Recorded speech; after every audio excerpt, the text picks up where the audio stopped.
Hey guys, what's going on? Alright, this is the Family Man Auto Review channel, and I'm going to start up a new channel dedicated to reviewing cars from new to used and displaying just how convenient these cars might be for different families. And what I'm going to do is I'm going to use my car seats, and I will utilize my infant son's car seat as well as my 3-year-old daughter's car seat, because they're two different types of car seat, and each one has its difficulties to putting into certain cars. So I'm going to go over that and display, just review how they work in different cars. And I'm also going to show the room in the storage areas of these cars, as far as room for strollers in the back go.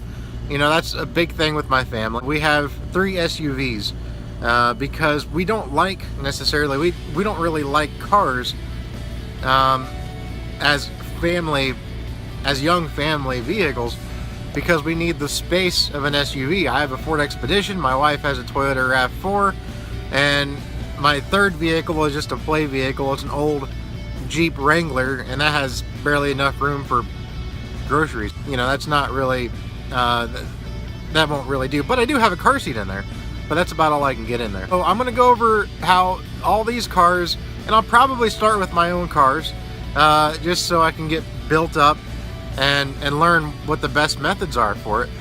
And I'm going to record my each installation of the car seats. That way people can see how hard it is or how easy it is, because I've noticed that there are certain things that are harder to do in my Ford Expedition than they are in the RAV, and vice versa. And so, depending on the type of car seat, because of the location of the anchors and things like that. So, we're going to go over that, and then, like I said, the space in the back for the strollers, because there's different types of strollers, right? There's double strollers, which we have. There is of course, single strollers. And not to mention, you don't always only put a stroller in the back of your car, right? You might take your kids and go shopping, which means you got to have room in the back for the stroller and for whatever you might buy at the store. So you really got to have the room. And also, what else is important to a family? Something else that is important to a growing family, especially to a dad like me, who is just I'm really anal about keeping my cars clean. And that is hard to do when you have kids. I mean, some would say it's impossible. I mean, especially you just can't. Well, I'm gonna go over, we'll see what cars might be the easiest to clean on the inside. What might be easier, what cars are possibly easier to detail. Not, detail to the degree of a dealership kind of detail, but, to get in there vacuums and get crumbs out of seats and off the floor and off the door panels and things like that. Because I've noticed that my wife's RAV4, it's a much smaller SUV than my Expedition, but it's harder to keep clean, simply because of the interior design.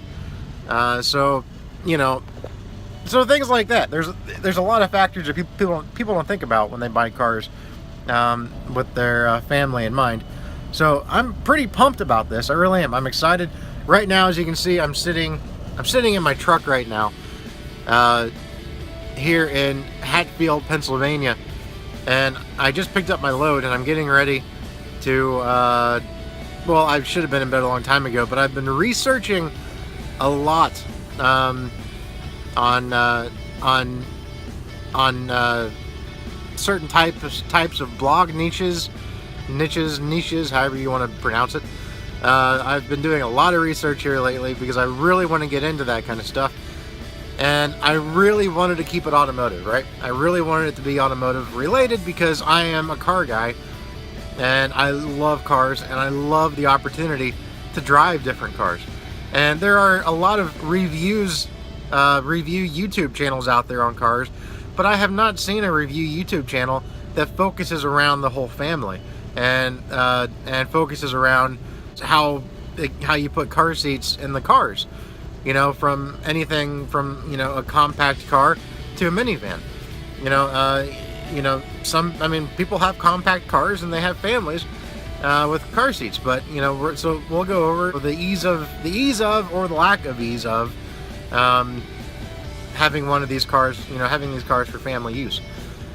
So I really can't, like I said, I just searched YouTube and I found one other channel that did this, and I typed in family car reviews and there was nothing there, nothing. So I'm pretty excited about this, and you know, like I said, I'd love to review cars, but you know, you've got Saab Kyle 04, you've got Street Speed 717, which doesn't really review cars anymore, but that's how he got his YouTube start. You have, of course, Vehicle Virgins. He, you know, he started out reviewing, you know, more affordable cars, but now he's reviewing, of course, multi-$100,000 cars into the $1 million cars. You know, from supercars to hypercars, which obviously that's not going to be a family car. He's got that, and that works well for him. So I wanted something that was a spin on car reviews that was different, and I think this is it, and I'm pretty excited about it. So I will do some more research on it, and I'm going to start a blog online about it, and you know, we'll go from there. I guess we'll see what happens, and I'll get to, you know, enjoy the company of my kids while I do this, which is going to be pretty awesome, because I love spending time with my family. So what better way, you know, than to, you know, spend time with my family than to make these kind of reviews and hopefully start a useful YouTube channel, because that's one thing. That right there, that's two niches in one for YouTube channels. You've got the family niche and you've got the automotive niche, and those are two very popular niches on YouTube. So I am pretty thrilled about this, and I can't wait to delve into it and see where it goes. So guys, I'm gonna go to bed because I'm tired, really tired. I may not sound like it right now because I really am excited about this. So we're gonna go ahead and you know, sign off here. I might use this video here as an introductory video on the new channel, and we'll go from there. You know, so I guess the next biggest hurdle for me in this endeavor is simply, you know, getting dealers to allow me to do this. Because, you know, even though it's not a prolonged period of time, you know, car seats leave a little wear and tear on seats and cars and everything. So I'm sure I'll probably start off with used cars, and that's fine. But I'm just excited to do it. So guys, we'll catch you later. This is the Family Auto. See, I'm still not for sure about the name. The Family Automotive Review, or the Family Auto Review. The Family Man Auto Review is what I think I'm going to go with, as long as it's not too long of a name. So much like this video is probably too long of an introductory video at 9 minutes, 9.5 minutes right now, before I've done any editing. So, but anyways, guys, from my truck in Hatfield, Pennsylvania, I'm going to sign off here, and I'm going to go to bed. So y'all have a good one. See you later.